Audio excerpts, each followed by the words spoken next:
امریکہ ایران معاہدہ اب جنیوا کے بجائے ورجن اسٹاک ریزورٹ سوئٹزرلینڈ میں ہوگا۔ سوئس حکومت کا کہنا ہے پاکستانی اور قطری ثالثوں امریکہ اور ایران کی تجویز پر مقام کا انتخاب کیا گیا۔ ایران نے ایٹمی ہتھیار نہ بنانے کا وعدہ کیا ہے، وعدہ خلافی کی تو تہران پر جہنم کے دروازے کھول دیں گے، کوئی معاوضہ دے رہے ہیں نہ سرمایہ کاری کریں گے۔ امریکی صدر ٹرمپ کے امیر قطر سے ملاقات میں گفتگو۔ لبنان میں اسرائیلی قبضہ جاری رہا تو معاہدہ خطرے میں پڑ سکتا ہے۔ ایرانی وزیر خارجہ عباس عراقچی کا دو ٹوک اعلان، کہا امریکہ سے معاہدہ ہوتے ہی پیر کو جنگ کے خاتمے کا اعلان ہو گیا، اب لبنان پر حملہ معاہدے کی خلاف ورزی تصور کیا جائے گا، جمعے سے معاہدے پر باضابطہ عمل درآمد شروع ہو جائے گا۔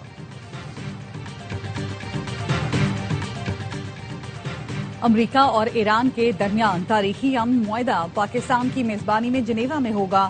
وزیر اعظم شہباز شریف جمعرات کو روانہ ہوں گے، نائب وزیر اعظم اور دیگر وفاقی وزیر بھی ساتھ ہوں گے۔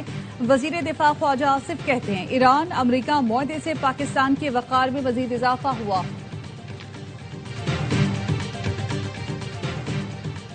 اور خطے میں جنگ مسلط کرنے کا منصوبہ تھا جس کے سنگین نتائج ہو سکتے تھے۔ فریقین کے ساتھ مشاورت سے پاکستان خصوصاً فیلڈ مارشل عاصم منیر نے خطے کو بڑی جنگ سے بچایا۔ یہ ایسی جنگ تھی جس میں فیلڈ مارشل نے خلوص نیت غیر معمولی حکمت عملی سے کام لیا۔ سینئر سیکیورٹی عہدیدار کا میڈیا نمائندگان کے ساتھ اہم سیکیورٹی امور پر تبادلہ خیال، کہا حساس سفارتی عمل میں انتہائی رازداری، ذمہ داری اور احتیاط کی ضرورت ہے۔ معاہدے کے تحت جوہری معائنہ کاروں کو ایران میں داخلے کی اجازت ہوگی۔ IAEA اور امریکہ افزودہ یورینیم ختم کرنے میں ایران کی مدد کریں گے۔ امریکی نائب صدر JD وینس کا NBC کو انٹرویو، کہا مفاہمتی یادداشت میں لکھا ہے حتمی معاہدے کے لیے ہم 60 روز تک مذاکرات کریں گے، اس دوران بغیر کسی ٹول کے آبنائے ہرمز سے گزرنے کی اجازت ہوگی۔ معاہدے پر دستخط کی باضابطہ تقریب جمعے کو ہوگی۔ اس سے پہلے صدر ٹرمپ ابتدائی معاہدے کی دستاویز جاری کر سکتے ہیں۔ JD وینس معاہدے کی تقریب میں شرکت کریں گے۔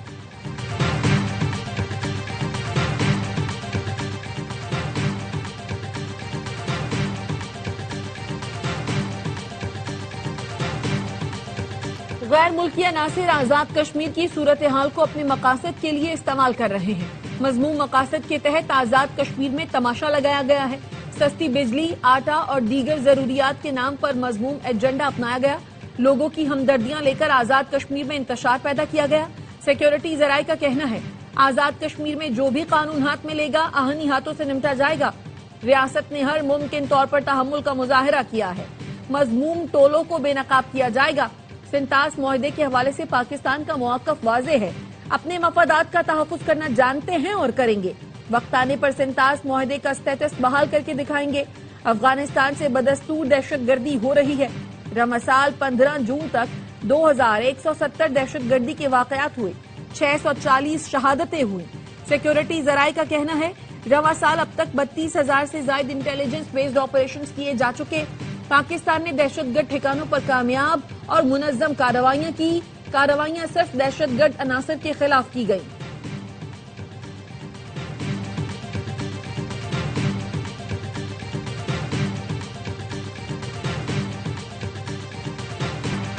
امن معاہدے کا credit field marshal Asim Munir کو جاتا ہے۔ وزیر داخلہ محسن نقوی کا پیغام امن کمیٹی کے اجلاس سے خطاب، کہا مسجد و ممبر سے اتفاق و یگانگت کا پیغام جانا چاہیے۔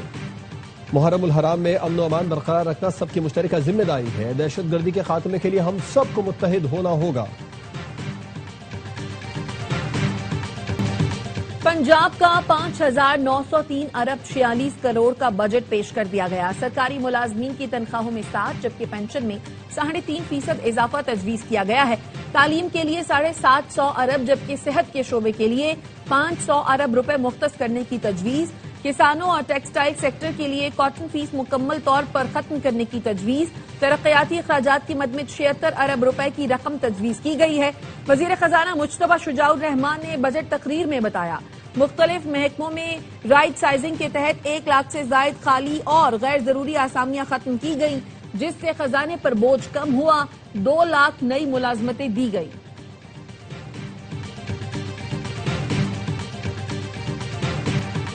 2 سال میں پنجاب نے ہر شعبے میں قابل ذکر اور ناقابل تردید ترقی کی۔ ٹیم ورک کر کے مالیاتی خسارہ پورا کریں گے، کسی پروجیکٹ پر سمجھوتا نہیں ہوگا۔ وزیر اعلیٰ پنجاب مریم نواز کی کابینہ اجلاس میں گفتگو، کہا وفاق نے پنجاب کا شیئر کم کیا پھر بھی ہم مایوس نہیں، مریم نواز کی عوامی فلاح کے پروجیکٹس کے لیے وسائل بڑھانے کی ہدایت. سینئر وزیر مریم اورنگزیب نے سالانہ ترقیاتی پروگرام پر بریفنگ دی. بتایا پہلی بار بورڈ آف ریونیو کے اہداف میں 25% اضافہ ہوا. مجموعی طور پر پنجاب کے اپنے ریونیو اہداف 42.7% بڑھا دیے گئے. پنجاب کی تمام تحصیلوں میں 2000 الیکٹرو بسیں فراہم کی جائیں گی.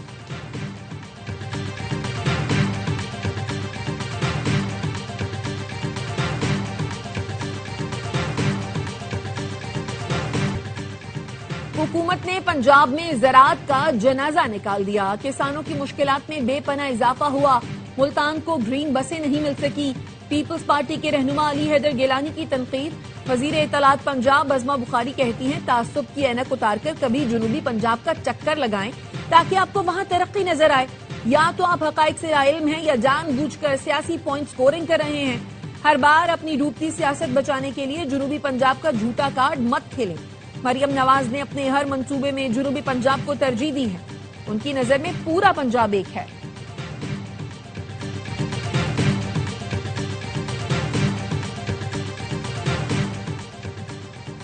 نائب وزیر اعظم اسحاق ڈار کی چیئرمین پیپلز پارٹی بلاول بھٹو سے ان کے چیمبر میں ملاقات.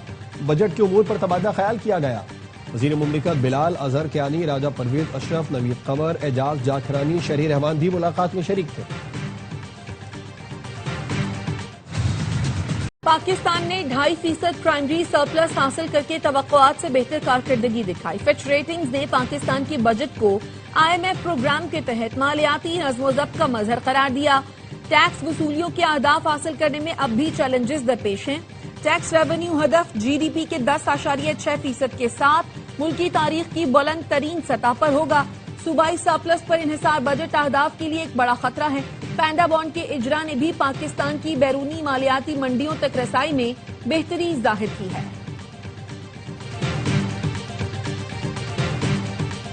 امن کا نوبل انعام صدر ٹرمپ اور پاکستان کے فیلڈ مارشل سید عاصم منیر کو ملنا چاہیے.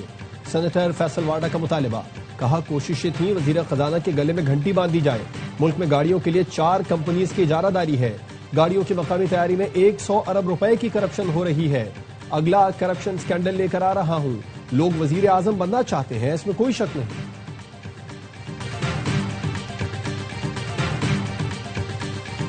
پاکستان قرضوں کے ڈھانچے میں تبدیلی پر کام کر رہا ہے. قرضوں کو کمرشل فائنانسنگ سے تبدیل کرنے کا منصوبہ ہے. مزید پانڈا، یورو اور ڈالر بانڈز جاری کرنے کا ارادہ ہے. ڈیجیٹل اثاثوں کو مستقبل میں ٹیکس نیٹ میں لایا جائے گا. وزیر خزانہ محمد اورنگزیب کا خبر ایجنسی روئٹرز کو انٹرویو. کہا امید ہے ایران معاہدے سے پاکستان کے معاشی اہداف بہتر ہوں گے. سرحدی کشیدگی کے باعث دفاعی اخراجات ترجیح ہیں. وزیر خزانہ سے برطانوی وزیر ہیمش فالکنر کی ملاقات. اقتصادی تعاون کے فروغ، علاقائی صورتحال پر تبادلہ خیال. وزیر خزانہ کا کہنا تھا حکومت پاکستان معاشی استحکام اور پائیدار ترقی کے لیے پرعزم ہے.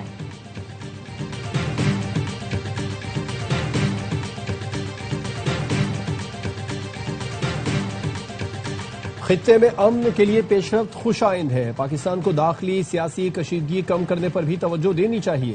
چیئرمین PTI بیرسٹر گوہر کہتے ہیں حکومت اپوزیشن کو سیاسی سپیس دے اور حالات کو نارمل کرے. پاکستان تحریک انصاف نے ہمیشہ قومی مفاد کو ترجیح دی ہے. پاکستان پہلے اور سیاست بعد میں، یہی ہمارا موقف ہے.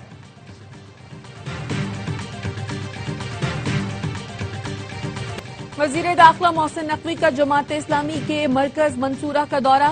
امیر جماعت اسلامی حافظ نعیم الرحمان سے ملاقات. ایران امریکہ مذاکرات سے متعلق حکومتی اقدامات پر اعتماد میں لیا. کہا وزیر اعظم اور فیلڈ مارشل نے امن کے لیے ناقابل فراموش کردار ادا کیا. خطے میں کشیدگی کے خاتمے کا کریڈٹ پاکستان کو جاتا ہے. حافظ نعیم الرحمان نے ایران امریکہ مفاہمت پر پاکستان کے مخلصانہ کردار کو سراہا. کہا پاکستان کی تاریخی کردار کو ہمیشہ یاد رکھا جائے گا.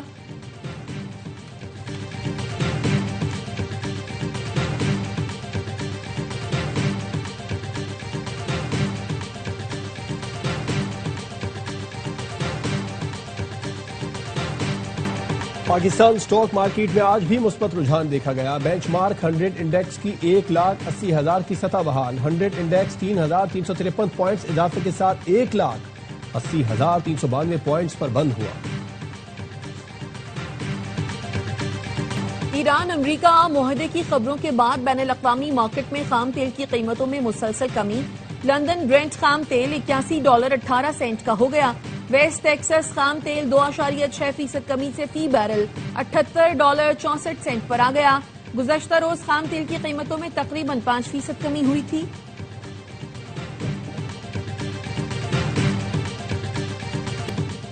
ایران کا فیفا ورلڈ کپ میں پہلا مقابلہ برابر. نیوزی لینڈ کے خلاف میچ 2-2 گول سے برابر رہا. امریکی سرزمین پر ایرانی جھنڈا لہرایا گیا. میچ سے پہلے ایران کا قومی ترانہ بجایا گیا تو کچھ شائقین نے آوازیں کسیں. ایرانی فٹ بال ٹیم کے کپتان مہدی تریمی نے بتایا کہ میچ کے بعد ٹیم کو فوری امریکہ چھوڑنے کا حکم دیا گیا. واپس تجوانا اپنے بیس کیمپ پہنچنے کی ہدایت کی گئی. مہدی تریمی نے کہا کہ ہماری ٹیم کے ساتھ اچھا رویہ نہیں رکھا جا رہا. فیفا کے صدر نے بھی ڈریسنگ روم میں آ کر دیکھا ایرانی کھلاڑی کس تناؤ سے گزر رہے ہیں.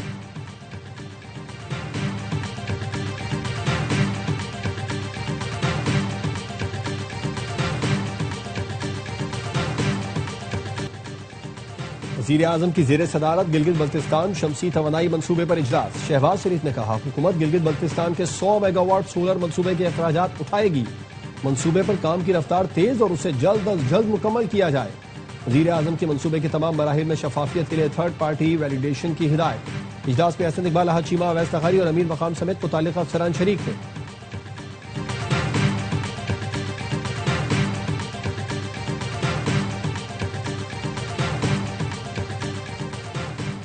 اینٹی کرپشن کورٹ نے سابق پروجیکٹ ڈائریکٹر یلو لائن ضمیر عباسی کی حراست کے خلاف درخواست خارج کر دی.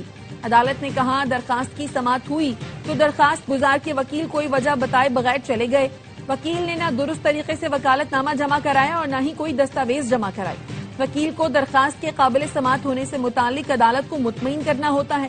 ایسی صورتحال میں عدالت اس درخواست پر کوئی ریلیف فراہم نہیں کر سکتی.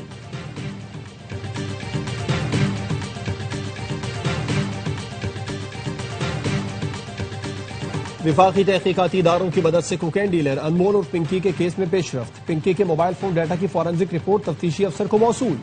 تفتیشی ذرائع کے مطابق انمول کے موبائل فون سے 100 GB سے زائد ڈیٹا ریکور کر لیا گیا. 75,000 تصاویر بھی ریکور کی گئیں. ڈیٹا میں on line transactions, bank slips کے سینکڑوں اسکرین شاٹ شامل. 42,000 کال لاگ بھی پکڑی گئیں. انمول پنکی نے ایک ہی موبائل فون میں 2 واٹس ایپ کھول رکھے تھے.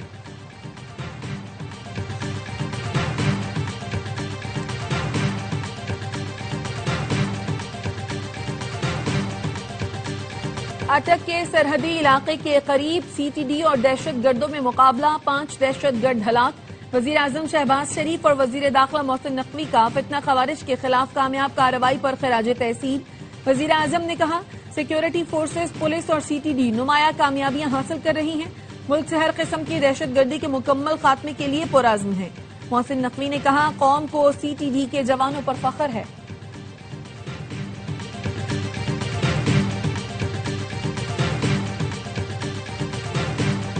اسلامی سال کے آغاز پر غلاف کعبہ کسوہ کی تبدیلی کی روح پرور تقریب. غلاف کعبہ کو 11 ماہ کی مسلسل محنت سے تیار کیا گیا، جس کی تیاری میں 1000 کلو گرام ریشم، 120 کلو گرام سونے اور 100 کلو گرام چاندی کے دھاگے استعمال کیے گئے.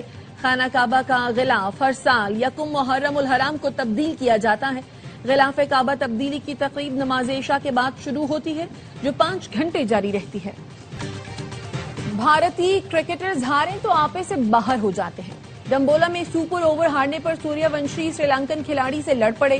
میزبان پلیئرز نے بیچ بچاؤ کرایا. سوریہ ونشی نے پویلین جاتے ہوئے بھی بدتمیزی کی. اسی میچ میں بھارتی A ٹیم کے کپتان تلک ورما امپائر سے الجھ گئے.